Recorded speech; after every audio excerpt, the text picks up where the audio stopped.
Ku danna subscribe domin samun ingantattun bidiyoyin nishaɗantarwa a koda yaushe. Sai ku yi subscribe domin samun waɗannan. Mun gode. Assalamu alaikum wa rahmatullahi ta'ala wa barakatuhu. Barkanmu da sake saduwa da ku a cikin wannan tasha ta mai albarka. A yau za ku ji dalilin da yasa ba kwa samun shirin Izzat So, wato ba a saka muku ci gaban shirin Izzat So ba. Dalili na farko da yasa wannan shiri kuka ga ya tsaya shine mutane da dama suna yi mana comment a cikin shirye-shiryenmu cewa wannan shiri da muke kawowa a gaskiya ya yi musu kaɗan.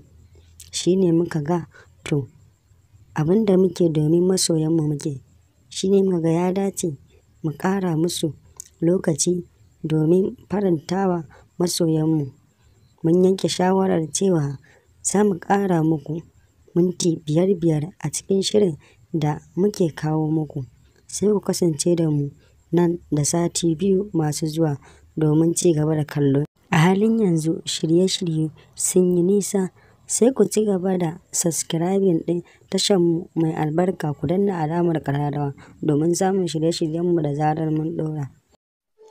Ku danna subscribe domin samun ingantattun bidiyoyin nishaɗantarwa a koda yaushe. Sai ku yi subscribe domin samun waɗannan. Mun gode.